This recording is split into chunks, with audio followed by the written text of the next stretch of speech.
Transition from crime to financial literacy and through fintechs in improving the conditions of many of our people. I use the word our people just like the president would, because at the end of the day, each person who is trying to do the little intervention they are doing is for the improvement of the average Ugandan. I'll be introducing my guests very shortly, but this is our preamble. The Organization for Economic Cooperation and Development observes that the level of financial literacy still remains low globally, with majority of the population, especially in the global south, unable to compute interest rates. Similarly, provisions of more complex financial products by financial institutions to the poor who are financially illiterate has made them more vulnerable to unscrupulous providers of financial services. In Uganda, where a significant portion of the population relies on informal financial practices and has limited access to traditional banking services, financial literacy plays a critical role in transforming lives. I'm joined on set by the chairperson of the Uganda Financial Literacy Association. Wow, that's an interesting designation. And Daniel Ayebare, many thanks for making time. Thank you, Chris. Happy to be here. We also have Innocent Kawoya, the Chief Executive Officer at the High People Foundation and one of the transformational drivers of fintech in the country and Africa at large. Many thanks for joining us. Thank you, Chris. Always a pleasure being here. Great. I love the studio. Thank you very much. This is part of Nation Media Group's efforts to ensure that our broadcasts are better, more reliable and timely as we go forward in ensuring that we are the media of Africa for Africa. Well done. Let me begin with a gentleman whose designation has very much interested me, chairperson of the Uganda Financial Literacy Association. This is amazing. He's my chairperson, actually. Financial Literacy Association. Yes. People who are financially literate came together to map out how to do things and how to go forward. First, tell me about the association before we can go into how financial literacy can be improved through fintechs. Thank you, Chris. I'm glad you like my position. I'm actually one of the proudest association leaders in this country. The Financial Literacy Association is really not about experts, as you said at the moment, but it's people who have noticed the desire that we need to learn more about finances. That's right. And so we've taken up that desire and formed it into an organization that is going to be the way you see any professional body. If you have a medical problem, the first thing you think about is a doctor. Is a doctor, yeah. If you have a legal problem, the next thing you think about is a lawyer. So we do not have enough professionals in the financial advisory sector here in Uganda. And as you know, the backdrop, you've given us a very wonderful introduction. As a country and as a continent, and globally really, one of the biggest pandemics we have is poverty. Poverty. And one of the biggest challenges that has been found is the low levels of inclusion in the financial sector. If you don't know access to the right financial services and products, you can't use them well, it's going to be difficult to hit that poverty issue.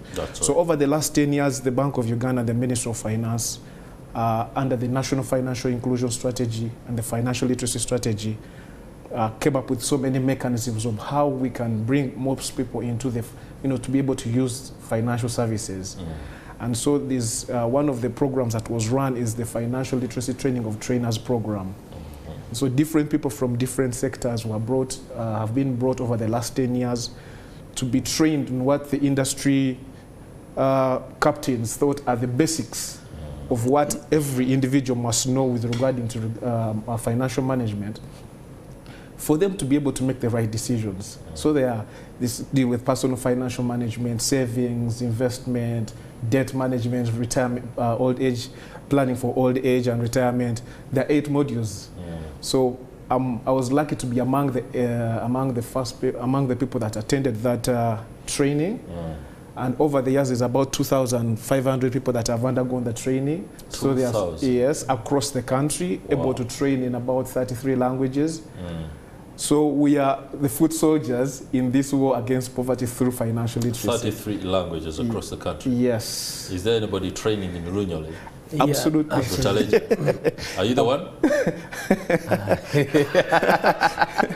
Yes. Okay. Yeah, so So last year we decided to follow up on that provision in the National Financial Inclusion Strategy to actually form an association to support the central bank and the ministry in moving this message to the last person.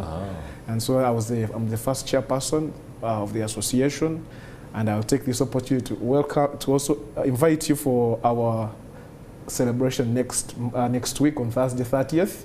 We shall be making 1 year, but also rolling out our strategy for the coming period. All right. Thank you very much for that invitation. I hope by the grace of God, I'll be able to make it. Interesting there. You are very... I don't know how, by asking you whether you're the trainer, maybe I would love, for example, if there's an option of being trained in Talejan, I would love that.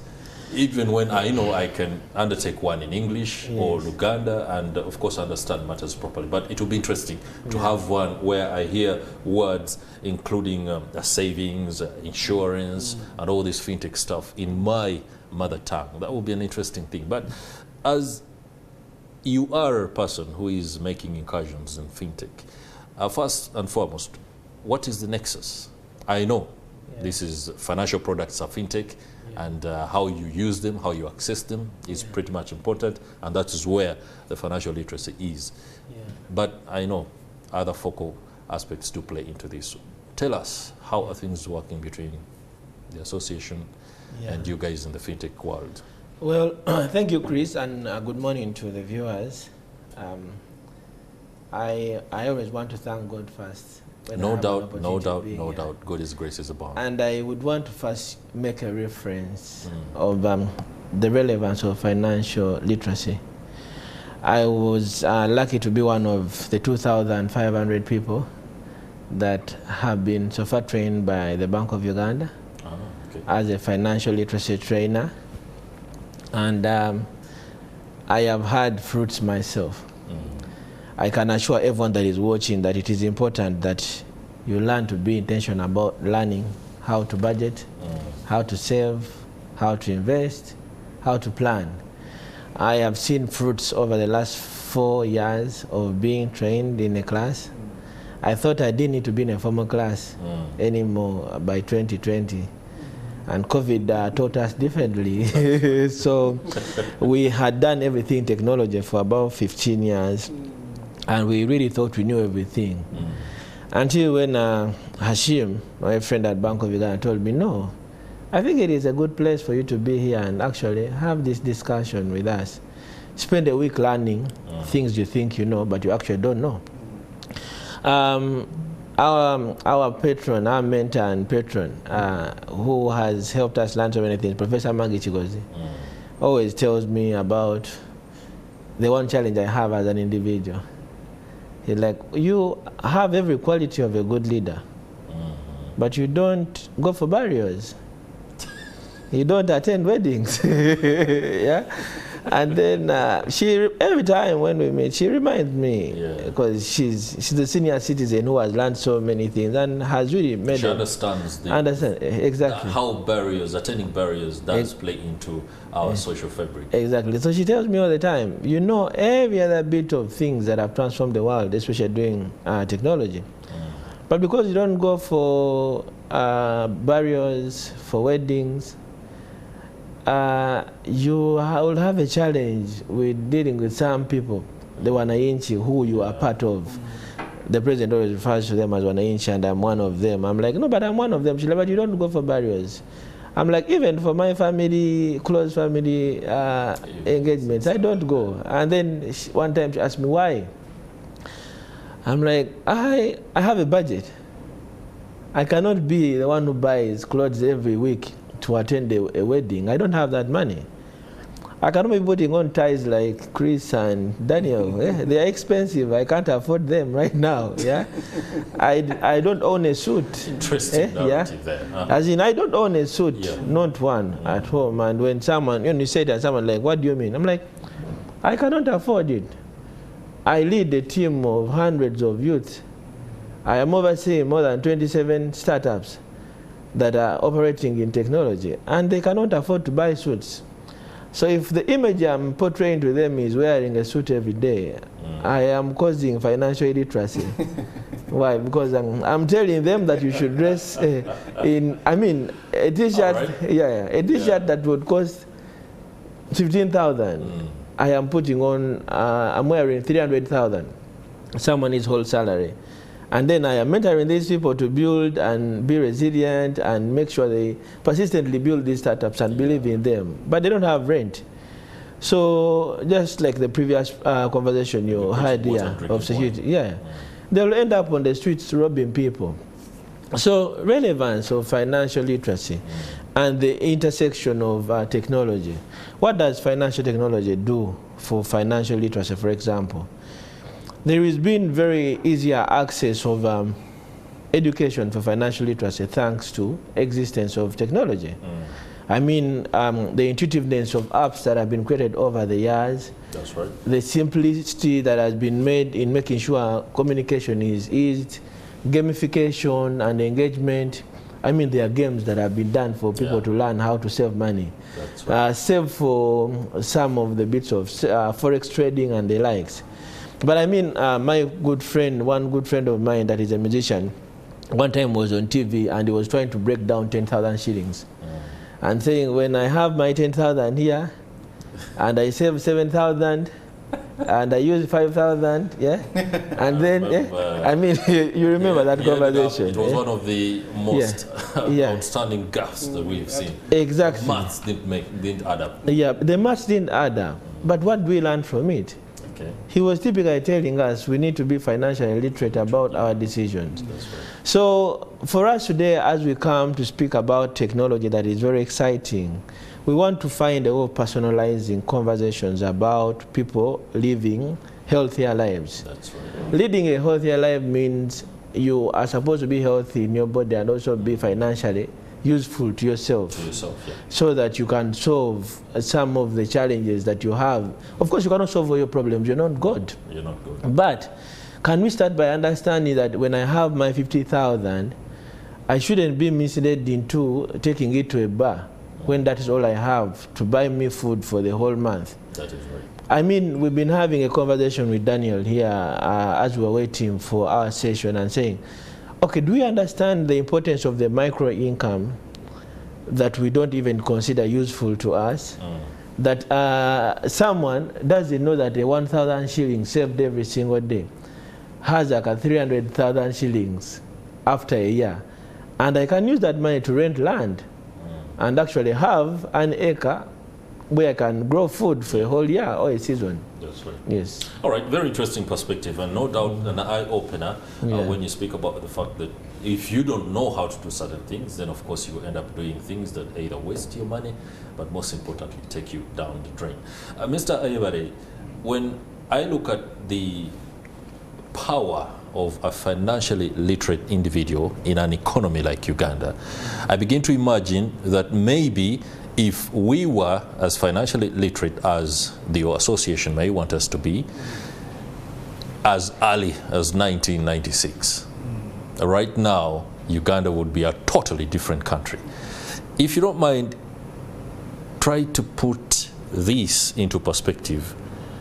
What would it mean if Ugandan politicians, Ugandan technocrats, and me, the average guy, were sufficiently literate in matters finance? Chris, that's a wonderful question, and I don't know which side of me to use, but I'll try and be as honest as possible. Yeah. So first, let me briefly describe what financial literacy is. It's about really three things. Number one, having the knowledge, the skills, and the confidence to manage money well. Confidence. Given, but this is another very interesting part. I think include discipline, confidence. Exactly, and probably also through the skill also. But given your socio-economic circumstances, that is, so your knowledge, your skill, how you apply that knowledge, and the confidence, given your socio-economic circumstances. If you have said, we were this program was already there by 1996, and like most Ugandans had already taken it up, and we've understood how to use money well and how to manage it, grow it, keep it, and all that. I think would be really above the middle income status that we are looking for. We would not be having the Vision 2040 would be already accomplished by now. Yeah? Interesting there. This is simply because, number one, and I'm going to, I think, say this because it's the honest truth. Financial literacy, once you get the grasp of it, and you get the urgency of why it is important. That's right. It will actually determine who you also vote for. Because once you understand that my financial well-being is not even attached to me alone, I have a big part to play, over 80%, 90%, but someone who is in the policy area also has an impact on how I manage my finances, on how I grow my finances. The other thing is, you are there. Finances play a big role in politics. Someone comes and gives you 2,000, you give them your vote, and then they'll make you pay millions in the policies they will put in place. So if you understand what taxation, for example, means for you, because it's part of financial literacy, if you understand what the policies that are related to maybe banking, mobile money, that's fintechs also, if you understand their implication on you and how they'll affect your finances, you will be more concerned about who will represent you in those policies coming through. That's right. And therefore, that means we would have a better quality of policy makers. Quality based on their ability to provide the right services and policies that will help us, but also in terms of integrity. Because look at our country right now. Look at how much money we are losing in terms of illicit financing. Trillions of shillings. Look at our debt to GDP. Look at our debt to GDP. Look at the recent challenges we have with the taxes and the new taxes coming on board. At the end of the day, if you understand that these things will affect, and we talked about this, the problem with us, again, is that we do have this short-termism. But if you have a short-term, medium, and long-term, then you begin to ask yourself, what is going to affect me in the medium and the long term also? So we'll be very careful with our choice of leadership, and we'll also be very careful, like he has said, with our own choices that we make within ourselves. Let's just even leave it at, let's just leave the national level. Let's come back home, to the individual, even as individuals and family setting. Yes. How many families have a program, or say a budget and a vision for their family, medium, long term?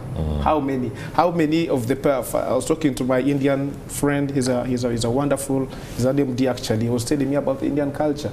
He gets money. He's paid money. He gives his wife an allowance. He gives his children an allowance. And then the children have the discipline of knowing I have to save. So when COVID hit, they were transitioning going into learning online. That's right. The kids bought their own iPads. So it would be a cultural transformation. I think 1996 up to now would really be past that level of middle income. Interesting there. What I do gather is that it's also a culture issue, and one that should be tackled in that way. We don't have a lot of time. Innocent Kawoya, I would like you to tell us what are the low-hanging fruits when it comes to being financially literate. If I'm done with that, how will I invest? Where will I invest?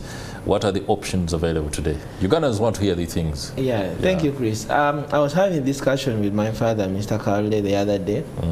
We were discussing about how blind we have been for the last about 38 years, seeing that our fountain of honor always has a heart, and he identifies himself as a farmer and a cattle keeper. And then we live in an agro-economy, and none of us is even taking that as an example to keep the roots and actually do farming. As in we don't. Chris, do you farm? I do grow some rice. Okay. In Butaleja, but on a very subsistence level. Exactly. So we are living in a largely agro-economy. And part of the things that are going to happen as a result of us understanding financial literacy and knowing how to plan, budget for our money is the AI of this world, the machine learning, and the data now we're having on our phones is going to help us find meaningful ways of investing our energy in places that create real life opportunities. When I have a farm, I have someone who works on it. I am an employer by default. That's right. When I am selling my land to come and buy boda and then leave the village, I am selling what would keep my family living for the next maybe 10, 20 decades, because they have something to benchmark on and be able to actually live a happy and healthier life. But when I have everything, education that we have, as most of those people who have had the privilege of attending a class, not so many people wake up and budget on how much they will spend on paying for school fees for a child until when they're done with education. But importantly, not even all of us, especially those who get a chance to be able to pay some good amounts of money for school fees, that's right, appreciate how much they'll get back as a result of paying the school fees. So I am pressured because Chris has their child at an expensive school. You also want to go there. I want to go there, and then we don't earn the same way. All right. So as we close, I would urge all of us to appreciate our incomes and then be able to make sure that even in the worst of circumstances, we ensure we live in our means. Within our means. Don't show off to us. Okay. We shall not be there to save you. In that state, Innocent Kawaya, I won't show off. I don't have enough time. So I'll live within the means of morning at NTV. 9 o'clock is upon me. And I'm going to have to say goodbyes. Many thanks, Mr. Ayebare, for making time. Chairperson of the Uganda Financial Literacy Association, and Innocent Kawaya, CEO of the High People Foundation. I am now, of course, very knowledgeable on how best I'll be able to manage my 10,000 today. That's it. I'll